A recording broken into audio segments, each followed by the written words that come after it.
Does more stimulation actually make kids smarter? Well, you walk into any toy aisle or open the App Store and you'll see the same promise everywhere. Boost your child's brain development.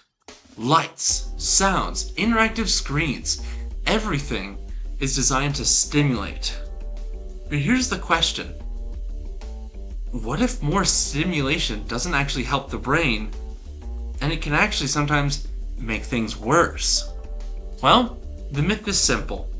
The more stimulation a child gets through toys, apps, videos, activities, the works, the more their brain develops. That sounds logical, right? More input should mean more learning, right? Well, this idea has led to a culture of constant enrichment, educational toys, background TV, multitasking kids, and even pressure on parents to never let their child be bored. So what does the neuroscience actually say?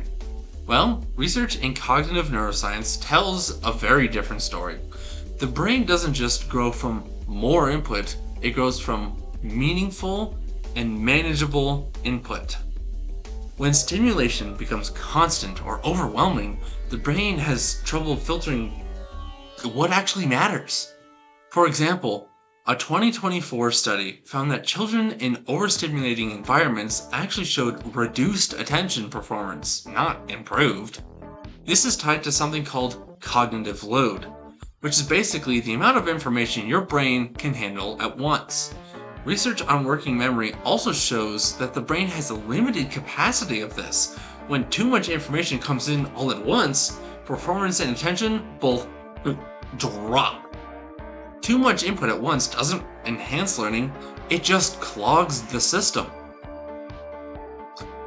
When kids are constantly exposed to fast-paced, high-intensity stimulation like rapid videos, loud toys, or constant switching between activities, it can affect two key things. First is attention. The brain gets used to high levels of stimulation, making normal, slower tasks like reading or listening feel boring. Second is self-regulation. Kids have fewer chances to practice focusing, waiting, or managing their own thoughts because something is always grabbing their attention. In other words, instead of strengthening attention, too much stimulation makes it actually harder to sustain any sort of focus. There's even experimental evidence showing that prolonged overstimulation can lead to measurable deficits in learning and behavior.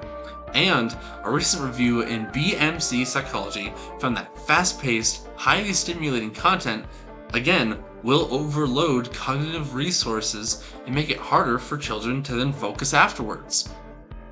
So it's all about quality over quantity. What actually helps with brain development then? Well, again, it's about quality. It's not about flooding the brain, it's about the right kind of experiences. Things like focused play, having good conversations, problem solving, and even boredom. Boredom is terribly underrated. It forces your brain to generate its own ideas instead of reacting to constant external input. So, the takeaway is this. More stimulation doesn't actually equal more development.